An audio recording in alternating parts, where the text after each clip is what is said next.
ஒருங்கிணைக்க பெற்று நடைபெற்றுக் கொண்டிருக்கிற இந்த பாராட்டு விழாவை தலைமை வகித்து சிறப்பித்துக் கொண்டிருக்கிற பேரவை மாநில அமைப்பாளர் வழக்குரைஞர் இரா மனோகரன் அவர்களை, முன்னிலை வகித்து இதனை சிறப்பித்துக் கொண்டிருக்கிற மாநில தலைவர் திரு கோபால் அவர்களை, அனைவரையும் வரவேற்று சிறப்பித்திருக்கிற பொதுச் செயலாளர் சுமதி அவர்களை,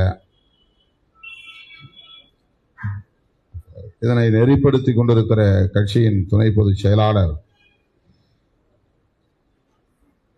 அண்ணன் வேலுச்சாமி என்கிற தமிழ்வேந்தன் அவர்களை, பேரவையின் அவைத்தலைவர் ஆண்டி அவர்களை, விடுதலை சிறுத்தைகள் கட்சியின் அமைப்பு செயலாளர் எல்லாளன் அவர்களே, துணை பொதுச் செயலாளர் கனியமுதன் அவர்களே, திரு மணி, திரு மாது, திரு முகமது ரஃபீக், ராஜசேகர், புஷ்பராஜ் ஆகிய சிறப்பு அழைப்பாளர்களை, நன்றியுரை ஆற்றவிருக்கிற மாநில பொருளாளர் திரு சண்முகம் அவர்களே, தம்பி பாவலன் அவர்களே,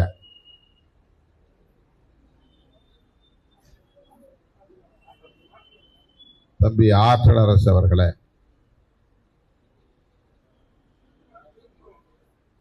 மற்றும் இயக்க முன்னோடிகளே, பேரவை பொறுப்பாளர்களே,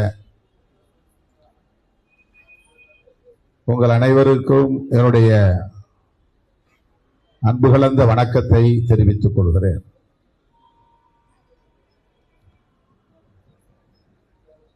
இந்த பாராட்டு விழா நிகழ்ச்சி திடுமென தலைமையகத்திலேயே நடத்துவதென்று தோழர் மனோகரன் அவர்கள் அறிவித்த போது நான் உடனே மறுதளிக்காமல் இசைவளித்தேன். அவர் தேனி மாவட்டத்தில் ஒரு பாராட்டு விழாவுக்கென நாள் ஒதுக்கி தர வேண்டும் என்று தொடர்ந்து வலியுறுத்தினார். இந்த நாளில், இதே நாளில் அங்கே நடத்துவதென்ற தனது விருப்பத்தை கூறியிருந்தார். நான் தேனி வரையில் வந்துவிட்டு பிறகு அடுத்த நாள் ஆந்திரா செல்லுவது கடினமாக இருக்கும் என்று தயங்கினேன். ஆகவே விரிவான நிகழ்ச்சியை பின்னொரு நாள் வைத்துக் கொள்கிறோம். பேரவையின் முன்னணி பொறுப்பாளர்களை மட்டும் தலைமையகம் சென்னை அம்பேத்கர் திடலுக்கு அழைத்து வருகிறோம் என்று தோழர் மனோகரன் சொன்னதும் நான் மறுதளிக்காமல் ஒப்புக்கொண்டேன்.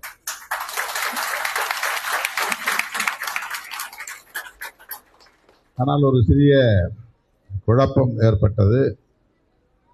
நாளை ஆந்திராவிலே நடைபெறுவதாக இருந்த நிகழ்ச்சி இன்றைக்கு தள்ளி வைக்கப்பட்டு விட்டது. அதாவது இந்த நேரம் நான் ஓங்கோல் என்கிற இடத்திலே இருக்க வேண்டும். 9:10 மணிக்கு அங்கே நிகழ்ச்சி.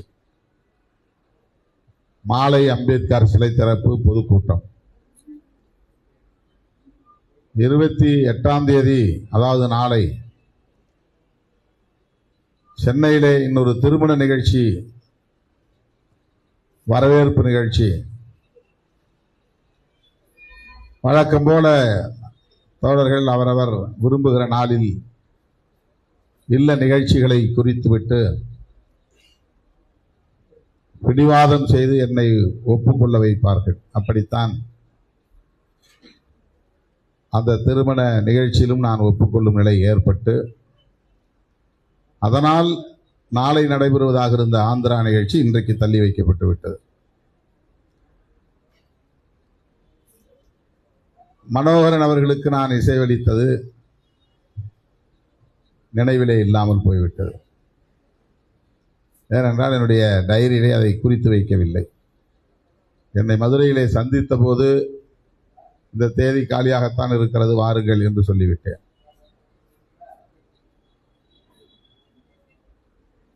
இப்போது நான் அந்த நிகழ்ச்சிக்கு சென்றாக வேண்டும். ஓங்கூருக்கு ஏறத்தாழ 5.5 மணி நேரம் சாலை வழி பயணம். நேற்று தான் டெல்லியிலிருந்து நான் இரவு வந்து சேர்ந்தேன். எல்லாரும் என் தொடர்புக்கு வந்து இதை சொன்னபோது எனக்கு அதிர்ச்சியாக இருந்தது. உடனே ஆந்திரா மாநில செயலாளருக்கு தொலைபேசியிலே தொடர்பு கொண்டு, காலை நிகழ்ச்சியை நீங்கள் நடத்தி கொண்டே இருங்கள், நான் எப்படியாவது 4 மணிக்குள் வந்து சேருகிறேன், மதிய உணவுக்கு பிறகும் அந்த நிகழ்வை நடத்தி கொண்டே இருங்கள் என்று சொல்லியிருக்கிறேன். ஆகவே 4 மணிக்கு நான் அங்கே இருந்தாக வேண்டும்.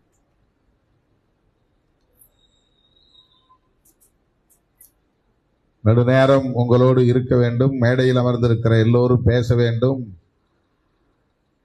உங்களிலும் சிலர் பேச வேண்டும். பிறகு நான் ஏற்புரை ஆற்ற வேண்டும் என்றெல்லாம் ஆசைப்பட்டாலும் நேரம் அதற்கு இடம் தரவில்லை. அதனால்தான் இங்கே மேடையில் அமர்ந்திருக்கிற யாருமே பேசாமல் நேரடியாக என்னை பேசும்படி பணித்திருக்கிறார்கள். மக்கள் சமூக நீதி பேரவை ஒரு தனி இயக்கம் இல்லை. கோட்பாட்டு ரீதியாக இது விடுதலை சிறுத்தைகளுக்கு ஒரு துணை அமைப்பு என்று சொன்னார்.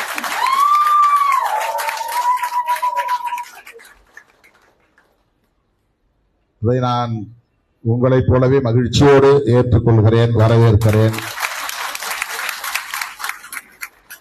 இந்த பேரவை முன்னெடுக்கிற எல்லா முயற்சிகளுக்கும் விடுதலை சிறுத்தைகள் கட்சி ஒற்ற துணையாக இருக்கும் என்பதை தெரிவித்துக் கொள்கிறேன்.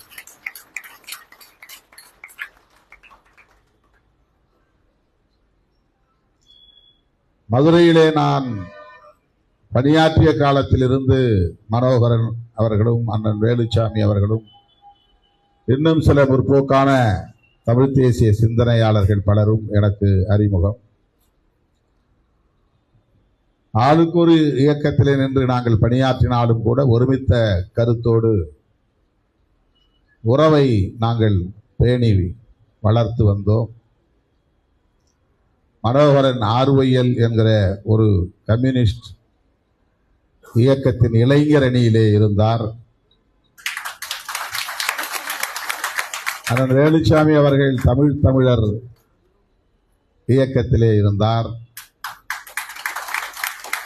நாங்கள் எல்லாம் விடுதலை சிறுத்தைகள் இயக்கத்திலே பணியாற்றினோம். ஆனால் ஈழ விடுதலை களத்திலே நாங்கள் அனைவரும் ஒரே இயக்கத்தை சார்ந்தவர்களைப் போல பணியாற்றினோம்.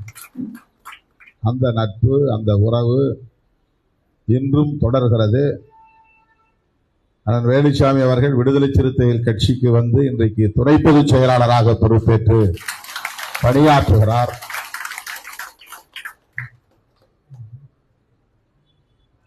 கட்சியிலேயே தன்னை இணைத்துக் கொண்டார். மனோகரன் அவர்கள் விடுதலை சிறுத்தைகள் கட்சியிலே நேரடியாக தன்னை இணைத்துக் கொள்ளாவிட்டாலும் இந்த மக்கள் சமூக நீதி பேரவை விடுதலை சிறுத்தைகள் கட்சியின் ஒரு துணைநிலை அமைப்புதான் என்று சொல்லுவதன் மூலம் நானும் ஒரு விடுதலை சிறுத்தை தான், நாங்களும் விடுதலை சிறுத்தை தான் என்று சொல்லாமல் சொல்லுகிற ஒரு அறிவிப்பை இங்கே செய்திருக்கிறார். அந்த வகையிலே நான் பெருமைப்படுகிறேன், மகிழ்ச்சி அடைகிறேன். ஏற்கனவே இந்த பேரவை சார்பாக திருச்சிராப்பள்ளியிலே மிக பிரம்மாண்டமான ஒரு நிகழ்ச்சியை ஏற்பாடு செய்து இந்த படத்திலே இருக்கிற ஒரு தோற்றம், பாரம்பரிய ஆடையை உடுத்தி பாரம்பரிய மணிமாலை அணிவித்து பாரம்பரிய செங்கோலை கையிலே கொடுத்து குறும்பர் சமூகத்தின் பாரம்பரிய அடையாளங்கள் இவை. எங்களில் ஒருவர் திருமாவளவன் என்று சொல்லக்கூடிய வகையில அந்த சமூகத்தை சார்ந்த பெரியவர்கள், தலைவர்கள் கைகளாலேயே நெய்யப்பெற்ற அந்த ஆடையை எனக்கு போர்த்தினார்கள். அந்த ஆடைக்குள்ள சிறப்பு. அவ்வளவு கனமான ஆடை, மேல போட்டுக்கும் போது அவ்வளவு வெயிட். ஆட்டு ரோமத்தால் நெய்ய பெற்ற ஆடை. குறும்பாடுகளின் ரோமத்தால் நெய்ய பெற்ற ஆடை. குறும்பாடு நினைவாக உருவாக்கப்பட்ட செங்கோல். கருப்பு துண்டிலே தலைப்பாகை, கருப்பு போர்வை, பொன்னாடையாக செங்கோல் என்றெல்லாம் கொடுத்து இந்த பேரவை என்னை சிறப்பித்த வரலாறு உண்டு. சில பேர் திருமாவளவன் ஒரு குறிப்பிட்ட சாதி சங்க தலைவர் என்று முத்திரை குத்தி ஒதுக்க பார்க்கிற போது, திருமாவளவன் தமிழ் சமூகத்திற்கு பாடுபடுகிற ஒரு போராளி என்று அடையாளம் காட்டுகிற ஒரு நிகழ்வாகத்தான் மக்கள் சமூக நீதி பேரவையின் சார்பில் திருச்சிராப்பள்ளியிலே அது நடத்தப்பெற்றது. மீண்டும் அதே போல ஒரு பாராட்டு விழாவை அவர் நடத்த விரும்பினார். இப்போதும் தேதி கேட்டார். அந்த பாராட்டு விழா குறும்பர் சமூகத்தினரை மிகவும் பிற்படுத்தப்பட்டோர் பட்டியலில் சேர்ப்பதற்கு திருமாவளவன் எடுத்துக்கொண்ட முயற்சிக்கு பாராட்டு. இந்த பாராட்டு கடைசி மனிதனுக்கும் ஜனநாயகம், எளிய மக்களுக்கும் அதிகாரம் என்று தேர்தல் அரசியலில் அடியெடுத்து வைத்த காலத்தில் உரத்து முழங்கிய திருமாவளவன் அதனை இன்றைக்கு நடைமுறைப்படுத்தி காட்டியிருக்கிறார். இது சாதாரண ஒரு செயல் அல்ல, போற்றுதலுக்குரிய செயல் என்று அதற்காக பாராட்டு விழா நடத்த வேண்டும் என்று கேட்டிருக்கிறார். விடுதலை சிறுத்தை கட்சி கூட யாரும் பாராட்டு விழா நடத்தணும்னு சொல்லல. எல்லாளன் அப்படி நினைக்கல, கனியமுதன் அப்படி சொல்லல, வன்னி அரசு அப்படி சிந்திக்கல. ஆனால் மனோகரன் அப்படி சிந்திக்கிறார். சாதாரண மக்களை அமைப்பாக்கி அவர்களை அரசியல்படுத்தி 4 நூற்றாண்டு காலம் இந்த சூது சூழ்ச்சி நிறைந்த அரசியல் களத்திலே தாக்குப்பிடித்து நின்று அவமானங்களை தாங்கி அவதூறுகளை பொறுத்து பழி சொற்களை சகித்து இந்த இடத்திற்கு இந்த இயக்கத்தை கொண்டு வந்து சேர்த்திருக்கிறார் திருமாவளவன். ஆகவே அவரை பாராட்ட வேண்டும் என்று தோழர் மனோகரன் விரும்புகிறார்.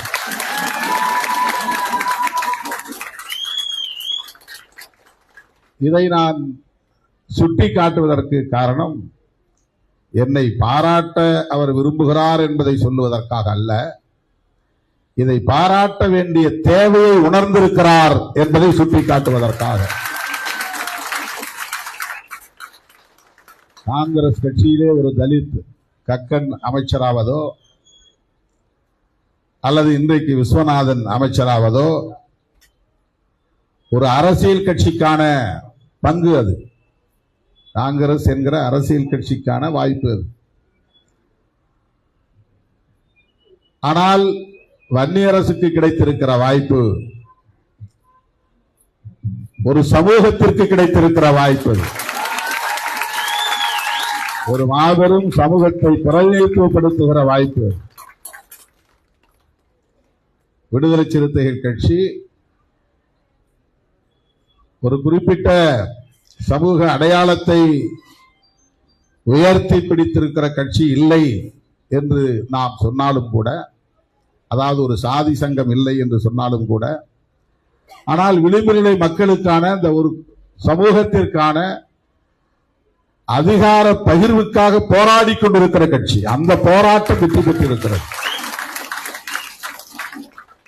என்னுடைய முழக்கம் 1999 ஆண்டு மூப்பனார் அவர்களோடு தேர்தல் அரசியலில் அடியெடுத்து வைத்த போது கடலூர் மாவட்டம் நெய்வேலி நகரம் அம்பேத்கர் சிலை முன்னால் முழங்க பெற்ற முழக்கம். அங்க சொன்னேன், அதுதான் நான் முதல்ல சொன்ன முழக்கம். இந்த முழக்கம் எங்கள் இலக்கு என்பது ஜனநாயகத்தை கடைசி மனிதன் வரையில் கொண்டு போய் சேர்க்க வேண்டும். அது சிங்குலரா இருக்கும், தனி மனிதனை குறிக்கும். கடைசி மனிதன், தனி ஒரு மனிதனுக்கும் ஜனநாயகம் சேர வேண்டும். எளிய மக்களுக்கும் அதிகாரம், அது ஒரு புளூரல், அதாவது சமூகம் சமூகமாக இங்கே நாம் வாழ்ந்து கொண்டிருக்கிறோம். குறும்பர் சமூகம் அப்படிங்கிறோம். ஒரு சமூகம், எத்தனை லட்சம் பேர் இருக்கிறார்கள், எத்தனை கோடி பேர் இருக்கிறார்கள் என்கிற கணக்கு ஒரு புறம் இருந்தாலும் அது ஒரு சமூகம், ஒரு கம்யூனிட்டி. இந்திய சமூக கட்டமைப்பில், குறிப்பாக இந்து சமூக கட்டமைப்பில் நாம் சமூகங்களாகத்தான் வாழ்ந்து கொண்டிருக்கிறோம். நாம் தமிழர் என்கிற அடையாளத்தை கொண்டிருந்தாலும் சரி, இந்தியர் என்கிற அடையாளத்தை நாம் உருவாக்கி கொண்டிருந்தாலும் சரி, இந்து என்று நம்மை நாம் அடையாளப்படுத்திக் கொண்டாலும் சரி, அதற்குள்ளாக இந்த பாரம்பரிய அடையாளமும் இருக்கிறது. குறும்பர் என்கிற அடையாளம் ஒரு பாரம்பரிய அடையாளம், ஒரு சமூக அடையாளம். ஆக குறிப்பிட்ட ஒரு சில சமூகங்கள் ஆட்சி அதிகாரத்தை பகிர்ந்து கொண்டு அவர்கள் கோலோச்சக்கூடாது. சமூகம் சமூகமாக பார்க்கிற போது எல்லா சமூகங்களுக்கும் அதிகாரம் பகிர்ந்தளிக்கப்பட வேண்டும். காலம் காலமாக பார்ப்பன சமூகமே ஆட்சி அதிகாரத்தில் இருந்தது, அல்லது முற்பட்ட வகுப்பினரே ஆட்சி அதிகாரத்தில் இருந்தார்கள். Forward communities, Brahmins, other forward communities, அதுல முற்பட்ட வகுப்பினர் எல்லாம். ஓபிசிக்குள்ள நூற்றுக்கணக்கான சமூகங்கள் இருக்கின்றன, அதிகாரம் பரவலாக்கப்படவில்லை. எம்பிசி என்ற சமூகங்கள் இன்றைக்கு 108 சமூகங்கள் தமிழ்நாட்டிலே இருக்கின்றன, அதிகாரங்கள், ஆட்சி அதிகாரம் என்பது பரவலாக்கப்படவில்லை. தலித் சமூகங்கள் 74 சாதிகளாக இங்கே பிரிந்து கிடக்கின்றன. அந்த 74 சாதிகளும் தனித்தனி சமூகங்களாக வாழ்ந்து கொண்டிருக்கின்றன. அந்த சமூகங்களுக்கு ஆட்சி அதிகாரம் இங்கே பரவலாக்கப்படவில்லை. ஆகவே நம்முடைய முழக்கம் எளிய மக்களுக்கும் அதிகாரம். அப்படி சமூகம் சமூகமாக பிரிந்து கிடக்கிற எளிய மக்கள், விளிம்பு நிலை மக்கள், அவர்களுக்கும் அதிகாரம் பகிர்ந்தளிக்கப்பட வேண்டும். இது 1999 நெய்வேலியில் நான் முழங்கிய முழக்கம். 2026 இந்த அரசியல் களத்தில் காலத்தால் நிறைவேற்றப்பட்டிருக்கிறது. இந்த 25 ஆண்டுகள் இந்த இயக்கம் தாக்குப்பிடித்து நின்றதே ஒரு சாதனை தான்.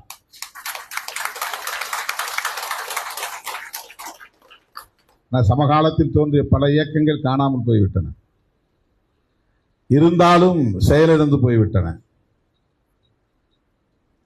பல இயக்கங்கள் வேறு பெரிய இயக்கங்களோடு போய் கரைந்து போய்விட்டன. எந்த பின்புலமும் இல்லாமல், யாருடைய ஆதரவும் இல்லாமல், ஊக்கப்படுத்த எவருமே இல்லாமல், பாராட்டுவதற்கு யாரும் இல்லாமல், சொந்த கைகளை ஊன்றி கரணம் போடுகிற இயக்கமாக விடுதலை சிறுத்தைகள் கட்சி இன்றைக்கு இந்த அரசியல் களத்தில் கரணம் போட்டு இந்த இடத்தை தொட்டிருக்கிறது. இதை இன்றைக்கு பலராலும் பொறுத்துக் கொள்ள முடியவில்லை. சும்மா ஆதரவு தானே கொடுக்கிறதா சொன்னீங்க, போய் அமைச்சரவையிலே உட்கார்ந்துக்கிட்டீங்களே.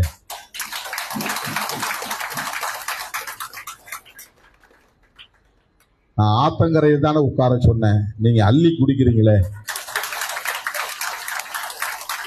நான் மரத்து நிழல தானே உட்கார சொன்னேன், நீங்க பழம் பறிச்சு திங்குறீங்களே. நான் ஹோட்டல்ல வேலை செய்யதானே சொன்னேன், நீங்க போய் அங்க காபி சாப்பிட்டு இருக்கீங்களே என்று கேள்வி கேட்பது போல் இருக்கிறது.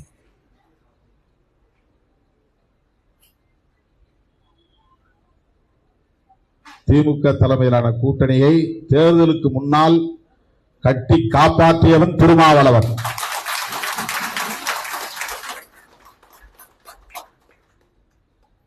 அடித்து சொல்லுவேன், நெஞ்சு உயர்த்தி சொல்லுவேன், தலை நிமிர்ந்து சொல்லுவேன். ஏன் அப்படி சொல்லுகிறேன் என்றால் அகந்தையால் சொல்லவில்லை. என்னை ஒரு துருப்புச் சீட்டாக பயன்படுத்தி அந்த கூட்டணியை உடைக்க முயற்சித்தது உண்மை. யாரும் மறுக்க முடியாது. ஏன்னா நாள்தோறும் பேசக்கூடிய அளவுக்கு நான் ஒன்றும் பெரிய அரசியல் சக்தி கிடையாது. ஆனா கடந்த 2 வருஷமா எந்த மீடியாவை நீங்கள் பார்த்தாலும், சமூக வலைத்தளங்களை பார்த்தாலும் விடுதலை சிறுத்தைகள் விடுதலை சிறுத்தைகள் விடுதலை சிறுத்தைகள் என்று திரும்ப திரும்ப திரும்ப பேசினார். சில பேர் பாராட்டி நயந்து உசுப்பேற்றி விட்டு வெளியே கொண்டு வர பார்த்தார்கள். சில பேர் கடுமையாக விமர்சித்து திமுக சொம்பு, திமுக கொத்தடிமை, திமுகவுக்கு முட்டுக் கொடுக்கிறான் திருமாவளவன் என்று கடுமையாக வசைபாடி பார்த்தார்கள். பாராட்டினாலும் அசையவில்லை திருமாவளவன், வசைபாடினாலும் அசையவில்லை திருமாவளவன்.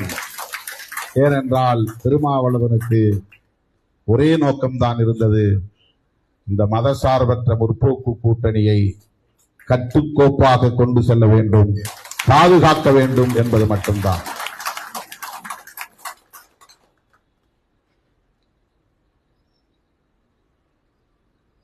இன்றைக்கு கட்டுக்கோப்பாக அந்த கூட்டணி தேர்தலை சந்தித்தது என்றால் அதற்கு திருமாவளவன் எடுத்துக்கொண்ட முயற்சி ஒரு காரணம் என்பதை,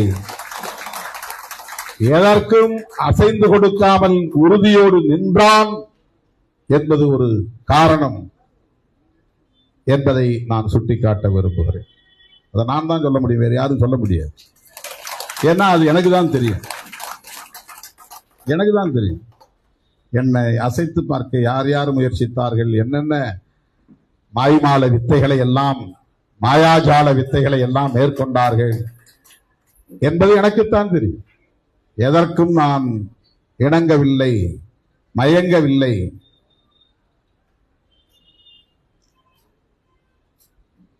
மதசார்பின்மை என்கிற கருத்திலே நமக்கு ஒரு உடும்பு பிடியான நம்பிக்கை இருந்ததனால் திமுக தலைமையிலான கூட்டணியை காப்பாற்ற வேண்டிய பெரும் போராட்டத்தை நடத்திய ஒருவன் நான் என்பதை நெஞ்சுயர்த்தி சொல்ல கடமைப்பட்டிருக்கிறேன். தேர்தல் முடிவுகள் யாரும் எதிர்பாராத முடிவு. தொங்கு சட்டசபை வரும் என்பது நான் யூகித்த ஒன்றுதான். பற்றாக்குறை திமுகவுக்கு ஏற்படும் என்றுதான் நான் கருதி இருந்தேன். ஆனால் எல்லாம் தலைகீழாக மாறி போனது. தலைகீழாக மாறி போனதற்கு இது காரணம் அது காரணம் என்று பலரும் பல வகைகளில் பேசிக் கொண்டிருக்கிறார்கள். ஆனால் இது எப்படி நிகழ்ந்திருக்கிறது என்றால், ஜல்லிக்கட்டுக்காக நடந்த மக்கள் போராட்டம் எப்படி நிகழ்ந்ததோ அப்படி நிகழ்ந்திருக்கிறது. இது எப்படி நிகழ்ந்தது என்றால், நேபாளில் நடந்த மாற்றம் எப்படி நிகழ்ந்ததோ அப்படி நிகழ்ந்தது. இது எப்படி நிகழ்ந்திருக்கிறது என்றால், இலங்கையில் மாற்றம் நிகழ்ந்ததே அப்படி நிகழ்ந்திருக்கிறது. 2 கட்சி இரு துருவங்களா மோதி கொண்டிருக்கிற போது மூன்றாவதாக ஒரு சக்தி அனுர திசநாயக்கா அதிபராகிவிட்டார். நேபாளில் அப்படித்தான் ஆளுங்கட்சி எதிர்கட்சி என்று போராடி கொண்டிருந்த வேளையில் அங்கே மூன்றாவதாக ஒரு புதிய சக்தி, தீவிர மதவாதம் பேசிய கட்சிகளை தூக்கி எறிந்து விட்டார்கள் மக்கள்.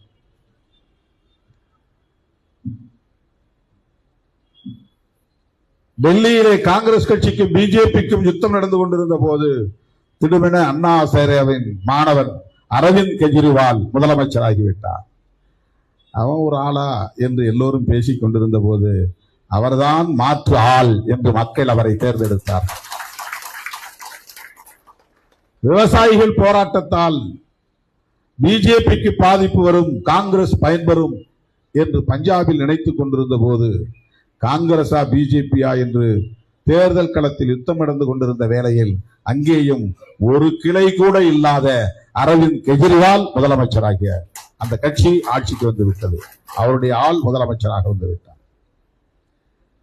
டெல்லியிலே எப்படி ஒரு மாற்றம் நிகழ்ந்ததோ, பஞ்சாபிலே எப்படி ஒரு மாற்றம் நிகழ்ந்ததோ, அப்படித்தான் தமிழ்நாட்டிலே. திமுகவுக்கு எதிரான அரசியல் எம்ஜிஆர் காலத்திலேயே தொடங்கியது. திமுக வெறுப்பு அரசியல் எம்ஜிஆர் காலத்தில் விதைக்கப்பட்டது. ஜெயலலிதா காலத்தில் அது நீரூற்றி வளர்க்கப்பட்டது. வைகோ அந்த கட்சியிலிருந்து வெளியேறி திமுகவுக்கு எதிராக வெறுப்பு அரசியலை வேகமாக பரப்பினார். திமுகவுக்கு எதிராக தானே ஒரு மாற்று என்று. அப்படி திமுகவுக்கு எதிரான அரசியல் 72 தொடங்கியது. இன்றைக்கு நேற்றைக்கு அல்ல. பிறகு வைகோ காலத்திலேயே சமகாலத்திலேயே கட்சி தொடங்கிய மருத்துவர் ராமதாஸ் வன்னியர் சமூகத்தின் முதல் எதிரி திமுக என்று சொன்னார். எப்படி வைகோ திமுக தான் எங்கள் முதல் எதிரி என்று சொன்னாரோ, அப்படி மருத்துவர் ராமதாஸ் வன்னியர் சமூகத்தின் முதல் எதிரி என்று திமுகவுக்கு எதிரான வெறுப்பு அரசியலை பேசினார். பின்னர் விஜயகாந்த் வந்தார். திமுகவுக்கும் அதிமுகவுக்கும் மாற்று நான் தான் என்று திராவிட கட்சிகளுக்கு எதிரான எதிர்ப்பு அரசியலை, வெறுப்பு அரசியலை பன்மடங்கு பெருக்கினார். அவர் வந்த பிறகு மதிமுகவுக்கு பெரிய பாதிப்பு, திமுக அதிமுகவிலும் பாதிப்பு. கடைசியாக சீமான் வந்தார். பெரியாரே ஒரு மண்ணு என்று சொல்லக்கூடிய அளவுக்கு திராவிட வெறுப்பு அரசியலை அவர் விதைத்தார். எல்லாரும் சேர்ந்து ஆளுக்கு 10 அடி, சம்மட்டி அடி, திராவிட அரசியலுக்கு எதிரான தாக்குதலை கடைசியாக விஜய் வந்தார். அவர் அறுவடை செய்து விட்டார். 8% இருந்தது, 4% குறைந்தது. இடையிலே புகுந்து அரசியல் செய்ய நினைத்த பாஜக அண்ணாமலையை வைத்து சூதாட்டம் ஆடி பார்த்தது. நாடாளுமன்ற தேர்தலிலே 11.5% வரையில் அதிமுக வாக்குகளை எல்லாம் வளைத்து போட்டு இது எங்கள் வாக்கு வங்கி என்று காட்டிய அரசியல் நடந்தது. ஆனால் இந்த தேர்தலில் உனக்கு இருக்கிறதே 2% தாயா, அந்த 9.5% உனக்கான ஓட்டு இல்லை. அது திமுக அதிமுக எதிர்ப்பு ஓட்டு. திமுக அதிமுக எதிர்ப்பு ஓட்டு பாஜகவில் இருந்தும், திமுக அதிமுக எதிர்ப்பு ஓட்டு சீமான் கட்சியிலும் இருந்தும் பெருமளவில் இன்னொரு கட்சிக்கு, புதிய கட்சிக்கு, தாவேகாவுக்கு போய்விட்டது. கடந்த தேர்தலில் 2021 65, 66 இடங்களில் வெற்றி பெற்ற அதிமுக இந்த தேர்தலில் 47 இடங்களில் தான் வெற்றி பெற்றது. பெரிய சரிவு. அதை எந்த அறிவுஜீவியும் ஊடகங்களில் பேசுறதில்ல. இந்த சரிவு எப்படி ஏற்பட்டது?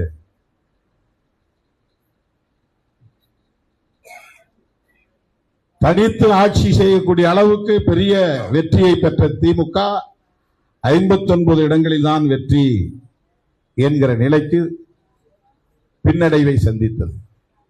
இவ்வளவு பெரிய சரிவுக்கு அவர்களின் கோர் ஓட் பேங்க், காலங்காலமாக அவர்களுக்கென்று கிடைத்து வந்த ஸ்டாண்டர்ட் ஓட் பேங்க், நிலையான வாக்கு வங்கியில் பாதிப்பு ஏற்பட்டது. முதல்ல மோசம் போச்சுன்னு இல்லையா, லாபத்துல குறைஞ்சிருச்சுன்னா அது வேற. போன தடவை 60 ரூபாய் லாபம் கிடைச்சது, இந்த தடவை 40 ரூபாய் தான் கிடைச்சிருக்குன்னா அது வேற, லாபத்துல நஷ்டம். இப்ப முதல்ல மோசம் போச்சு திமுகவுக்கும் அதிமுகவுக்கும். இது எப்படி நிகழ்ந்தது என்றால், திடீரென்று ஒரு சினிமா ஹீரோ வந்ததனால் நிகழ்ந்து விடவில்லை. இது 40-50 ஆண்டுகளாக திராவிட அரசியலுக்கு எதிராக பரப்பப்பட்ட வெறுப்பு அரசியலின் விளைவாக நிகழ்ந்தது. இதையெல்லாம் பேசாம அவங்க வேலை செய்யல, இவங்க வேலை செய்யல, இவங்ககிட்ட ஒண்ணும் இல்ல, அவங்ககிட்ட ஒண்ணும் இல்ல, அப்புறம் எங்கள்கிட்ட ஒண்ணும் இல்லாமலா 2021 வெற்றி பெற முடிந்தது? இந்த கூட்டணி கட்சிகளிடம் சக்தி இல்லாமலா 2019 அவ்வளவு பெரிய வெற்றியை பெற முடிந்தது? இந்த கூட்டணி கட்சியிடம் எதுவும் இல்லை என்பதனால 2024 நாடாளுமன்ற பொதுத் தேர்தலில் அவ்வளவு பெரிய வெற்றியை பெற முடிந்தது.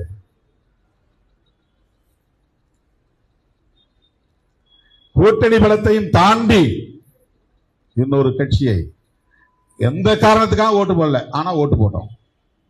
ஐடியாலஜியா இல்ல, கடுமையான உழைப்பா இல்ல, பணத்துக்கு போட்டீங்களா கிடையாது, சாதிக்காக போட்டீங்களா இல்ல, மதத்துக்காக போட்டீங்களா இல்ல, கட்சி கட்டமைப்பு வலிமையாக இருந்தது, பூத் கமிட்டி எல்லாம் போட்டு வேலை செய்தார்களா இல்ல, வேற எதுக்குதான் ஓட்ட போட்டுங்க, உங்க மேல இருக்கிற வெறுப்புல தான் ஓட்டு போட்டோம்.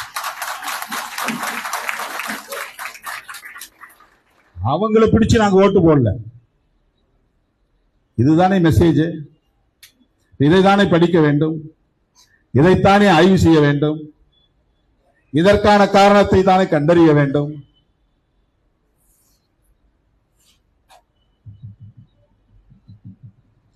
உள்ளபடியே என்னுடைய கவலை எல்லாம் என்ன இருந்ததுன்னா, நான் இப்போ அந்த கவலையோடு தான் இருக்கிறேன். என்ன கவலைன்னா, சீமான் சொன்ன மாதிரி பெரியார் அரசியலுக்கே இங்கு வேட்டு வைத்து விட்டார்களோ என்ற கவலை. இனிமே அந்த அரசியலை மீட்டெடுக்க முடியுமா, அதுதான் கவலை. திமுக மீண்டும் ஆட்சிக்கு வருமா, அதிமுக மீண்டும் ஆட்சிக்கு வருமா என்கிற கவலை அவர்களுக்கு இருக்கலாம். அது ஒரு புறம். பெரியார் அரசியல் என்ன ஆகும், அம்பேத்கர் அரசியலின் நிலை என்ன ஆகும்? ஏன்னா தாவேக ஆளுங்கட்சியாக இருக்கிற போது அதற்கு எதிர்க்கட்சியாக இருக்கிற வலிமையை பெரியார் அரசியலை பேசுகிறவர்கள் தக்க வைத்துக் கொள்ள வேண்டும். அதுதான் ரொம்ப முக்கியம். இன்னைக்கு அதுதான் பெரிய சர்வைவல். அதற்கான சர்வைவல் போராட்டங்கள் அதுதான். தமிழக வெற்றி கழகத்தை எதிர்த்து அரசியல் செய்கிற இடத்தில் எந்த கட்சி வந்து உட்கார போகிறது? நமக்கு ஒரு முன்மாதிரி இருக்கு. காங்கிரஸ் வந்து தொடர்ந்து ஷீலா தீட்சித் அம்மா 3 முறை ஆட்சிக்கு வந்தாங்க. காங்கிரஸ் தாங்க டெல்லியில. திடீர்னு அரவிந்த் கெஜ்ரிவால் வந்தார். அவரை முற்போக்கான சக்தி என்று எல்லோரும் நினைத்தார்கள். ஒரு தேர்தல் 2 தேர்தல் அவர் ஜெயிச்சார். 3வது தேர்தல் பாஜக திட்டமிட்டு அவர் மீது களங்கம் சுமத்தி அவரை இன்றைக்கு தூக்கி எறிந்துவிட்டு பிஜேபி அங்கே ஆட்சிக்கு வந்துவிட்டு சொல்லி அடிக்கிறார்கள். அரவிந்த் கெஜ்ரிவாலை தோற்கடிக்கிறார்கள், மம்தா பானர்ஜியை தோற்கடிக்கிறார்கள், பினராயி விஜயனை தோற்கடிக்கிறார்கள், மு.க. ஸ்டாலின் அவர்களை தோற்கடிக்கிறார்கள். அங்கே உத்தவ் தாக்கரே சிவசேனாவை பழக்கிறார்கள், அவர்களை வீழ்த்துகிறார்கள். BRS KC. Rao, K. Chandrasekhar Rao அவரை வீழ்த்தியிருக்கிறார்கள். அப்பாவுக்கும் மகளுக்கும் இடையிலே முரண்பாட்டை உருவாக்கி விட்டார்கள். அந்த கட்சி 2ஆக உடைந்து விட்டது. சந்திரபாபு நாயுடு ஓஹோ என்று இருந்தார். அவரை பணிய வைத்து பாஜகவோடு கூட்டணி பெற வைத்து அங்கே இன்றைக்கு கூட்டணி ஆட்சியிலே போய் உட்கார்ந்து கொண்டார்கள். பீகாரிலே நிதிஷ்குமார் மிகச்சிறந்த முற்போக்கு சிந்தனையாளராக பாராட்ட பெற்றவரை பணிய வைத்து கடைசியில் பதவியை விலக வைத்து அவரை டெல்லிக்கு பார்சல் கட்டி அனுப்பிவிட்டார்கள். பீகார் அவர் கைகளுக்கு போய்விட்டது, ஆந்திரா அவர்களின் கைகளுக்கு போய்விட்டது, வெஸ்ட் பெங்கால் அவர்களின் கைகளுக்கு போய்விட்டது. நவீன் பட்நாயக் ஒடிஷா தொடர்ந்து அவர் தான் வெற்றி பெற்றுக் கொண்டு வந்தார். அவ்வளவு கிளீன் சிட், எந்த குற்றமும் சொல்ல முடியாத, ஊழல் கரைபடியாத ஒரு முதலமைச்சர் இந்தியாவிலே. அவரை வீழ்த்தி விட்டார்கள். 2 இடத்திலே போட்டியிட்ட மம்தா பானர்ஜியை தோற்கடித்து 60 எம்எல்ஏக்களை தூக்கிவிட்டார்கள், 20 எம்பிக்களை தூக்கிவிட்டார்கள். தமிழ்நாட்டில் அடுத்து எந்த கட்சியிலிருந்து எந்த எம்எல்ஏக்களை யார் தூக்க போகிறார்களோ தெரியவில்லை என்கிற நிலை இருக்கிறது. அது பற்றிலாம் கவலைப்படாம விடுதலை சிறுத்தையில சும்மா இருக்கிறவனை கூப்பிட்டு வாப்பா வந்து உட்காரு. விடுதலை சிறுத்தைகள் கட்சியிலிருந்து ஒரு ஆளை எடுத்து பெரியார் அரசியலை பாதுகாக்க வேண்டிய அளவுக்கு இங்கே ஒரு தேவை உருவாகி இருக்கிறதா என்றால், உண்மையிலே அப்படி ஒரு தேவை இருந்தால் நானே பல பேரை அனுப்பி வைக்க தயாராக இருக்கிறேன். ஏன்னா எனக்கு திராவிட அரசியல் பாதுகாக்கப்பட வேண்டும். திராவிட அரசியல் என்றால் பெரியார் அரசியல் பாதுகாக்கப்பட வேண்டும். இந்த பெரியார் அரசியலை பாதுகாப்பதற்கு விடுதலை சிறுத்தைகள் கட்சியில் இருந்துதான் ஆள் தேவைப்படும் என்றால் எத்தனை பேரை வேண்டுமானாலும் அனுப்பி வைக்க நான் தயாராக இருக்கிறேன். எனக்கு தேவை பெரியார் அரசியல் இந்த மண்ணில் பாதுகாக்கப்பட வேண்டும். அந்த இடத்தில் மதவாதிகள் வந்து உட்கார்ந்து விடக்கூடாது, பாரதிய ஜனதா உட்கார்ந்து விடக்கூடாது. அந்த முகமூடி இங்கே எடுபடாது என்பதனால் அண்ணாமலைக்கு வேறு முகமூடி போட்டு அனுப்புகிறார்கள். ஏதோ வீத லீடர்ஸ் அமைப்பு பேர் நம்ம கட்சி ஆரம்பிக்க போறாராம். அவர் வந்து இனிமே இந்தி திருப்பியை எதிர்ப்பார், பெரியாரையும் வாழ்த்துவார், ஈழத்தமிழருக்காகவும் போராடுவார், பிரபாகரனையும் போற்றுவார். இதெல்லாம் RSS அஜெண்டா. இதெல்லாம் நீ செஞ்சாதான் திமுக அதிமுகவை புறந்தள்ளி விட்டு தாவேகாவுக்கு எதிர்கட்சியா நீ வந்து உட்கார முடியும். அப்புறம் ஒரு குறிப்பிட்ட கட்டத்தில் என் கையில ஒப்படைச்சிட்டு நீ வெளியே போயிரு. பெரியார் அரசியலை பாதுகாப்பதற்கான போராட்ட வியூகங்களை வகுக்காவிட்டால் இந்த மண்ணில் அடுத்து பாஜக கை ஓங்குவதை யாராலும் தடுக்க முடியாது. இதுதான் என்னுடைய கவலை. எங்க இயக்கம் எத்தனை எம்எல்ஏ வச்சிருக்கிறோம், நாளைக்கு எங்க இயக்கத்தை வந்து உயிர்ப்போடு இருக்கிறதா இல்லையா என்பதல்ல பிரச்சனை. தினந்தோறும் ஒரு வார பத்திரிகையும் ஒரு நாளேடு இருக்கு, உங்களுக்கு தெரியும். அது வெளிப்படையாவே சொல்லலாம், தினமலர்னு ஒரு பத்திரிகை. அதெல்லாம் நீங்க தெரிஞ்சுக்கணும். நாள்தோறும் விசிகா உடைய போகிறது, அது அவங்களுடைய விருப்பம். அதே மாதிரி ஜூனியர் விடன் ஒரு பத்திரிகை, அது வாரம் ஒரு கட்டுரை. ஆளூர் ஷானவாஸ் தனியா கட்சி தொடங்க போறாரு, பாலாஜி இங்க இருக்கிற மாதிரி இருக்கிறாரு, எப்ப வேணாலும் வெளியே போயிடுவாரு. நாட்டில் எவ்வளவோ பிரச்சனைகள் இருக்கு. அவங்க நோக்கம்னா விசிகா கட்டுக்கோப்பா இயங்கக்கூடாது என்பதுதான். ஏன்னா விசிகா அடுத்து ஆட்சிக்கு வரக்கூடிய கட்சியா? அந்த அளவுக்கா தமிழ்நாடு முதிர்ச்சி அடைந்த பக்குவம் அடைந்த ஒரு தமிழ் மண்ணாக மாறி இருக்கிறது. பல கட்சியிலிருந்து வெளியேறவன் இன்னொரு கட்சிக்கு தான் போறானே தவிர விடுதலை சிறுத்தைகள் கட்சி வந்து சேர்றது கிடையாது. இப்ப சீமான் கட்சியிலிருந்து வெளியேறவங்க பூரா அண்ணா திமுக போறான், திமுக போறான், இல்லைன்னா வேல்முருகன் கட்சிக்கு போறாங்க. அதுல ஒரு ஆள் கூட வந்து விடுதலை சிறுத்தைகள் கட்சியில சேர்றதில்லை. சீமான் அவர்கள் பேசுகிற அதே அரசியலை விடுதலை சிறுத்தைகள் பேசுகிறது. அவருக்கு முன்னோடி இயக்கம் இந்த இயக்கம், தமிழ் தேசியத்தை முன்னெடுத்த இயக்கம். அங்க இருக்கிற ஆட்கள் வெளியேறி போனா சரி, அதே மாதிரி ஈழத்தமிழர்களுக்காக போராடுகிற கட்சி, தமிழ் தேசியத்தை பேசுகிற கட்சி, பெரியார் அரசியலை பேசுகிற கட்சி, மார்க்சியத்தை பேசுகிற கட்சி, அம்பேத்கர் ஏன் அவர்களால் இந்த கட்சியில் வந்து சேர முடியல? எது தடுக்கிறது? எது பிற்போக்கான சிந்தனை இருக்கிறது? அப்ப இவ்வளவு காலமா நீ அந்த கட்சியில பேசின முற்போக்கு அரசியலுக்கு என்ன பொருள்? விடுதலை சிறுத்தைகள் கட்சியில உன்னால் வந்து சேர முடியவில்லை என்று சொன்னால் அதற்கான காரணத்தை சொல்லுங்க. இது ஒரு உதாரணத்தை சொல்றேன். யாரும் வாங்கலாம் நான் கூப்பிடல, வந்து சேருங்க நான் கூப்பிடல. சேரவில்லைங்கிற கவலையெல்லாம் எனக்கு கிடையாது. உங்களுடைய மைண்ட் செட் என்னங்கிறத சொல்றேன் நான். எப்படி நீங்க மேடைகளில் முற்போக்கு பேசுகிறீர்கள், நடைமுறையில் பிற்போக்கான சக்திகளாக இருக்கிறீர்கள் என்பதற்கு ஒரு சான்றாக சுட்டி காட்டுகிறேன். நீங்க யோசிச்சு பாத்தீங்கன்னா தெரியும்.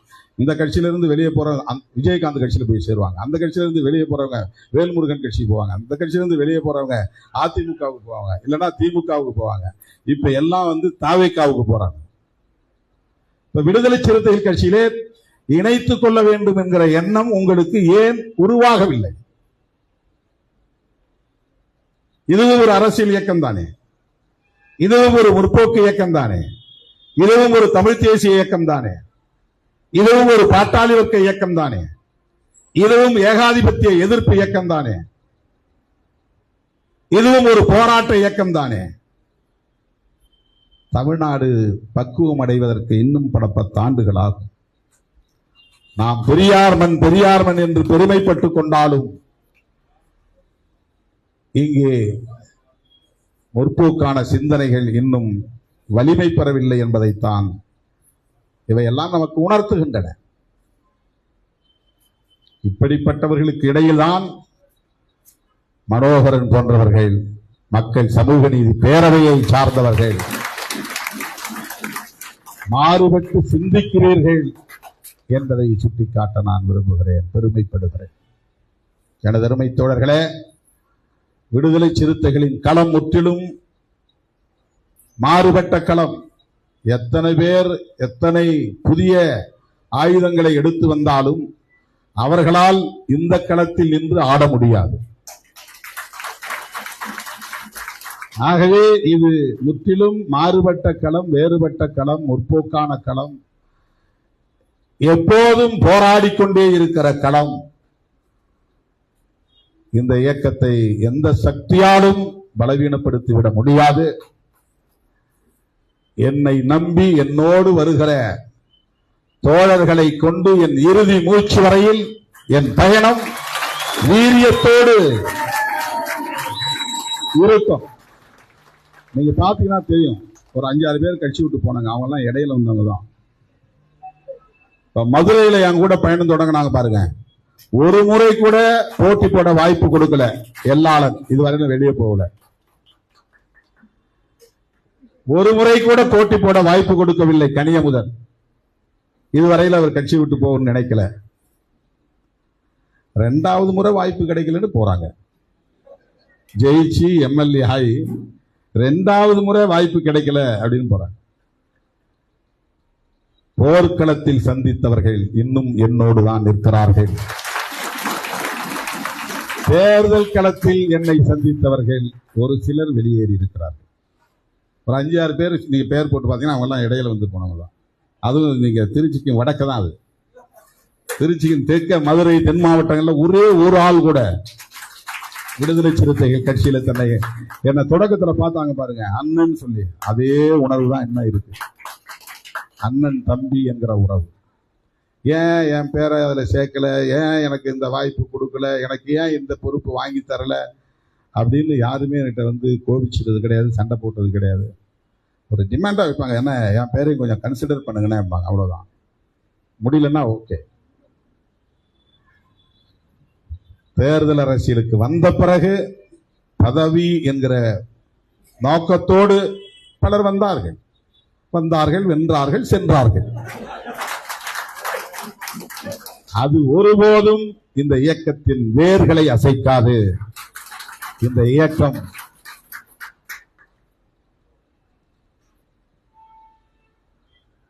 விருட்சமாக வளர்ந்தால்தான் கிளைகள் இருக்கும். இது அருகம்புல் போல் வளர்கிற இயக்கம். இது ஆழ வேரோடி வளரும். இது யாரும் கிளைகள் இல்லாத கட்சின்னு சொன்னதா தம்பிங்கலாம் சொன்னாங்க.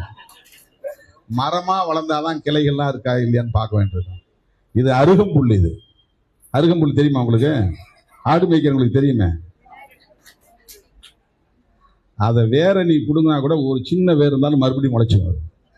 மழை பெய்யும் போது நீங்க வெட்டி வெட்டி எல்லாத்தையும் பிடுங்கி வெயில்ல போட்டா கூட ஒரே ஒரு துணுக்கு வேறு மண்ணுக்குள்ள இருந்தா அது மறுபடியும் உயிர்ப்பித்துக் கொள்ளும். அருகம்புல்லை யாராலையும் சீக்கிரம் அழிச்சிட முடியாது. அதுக்கு கிளைகள்லாம் இருக்காது, வேர்கள் தான் இருக்கும்.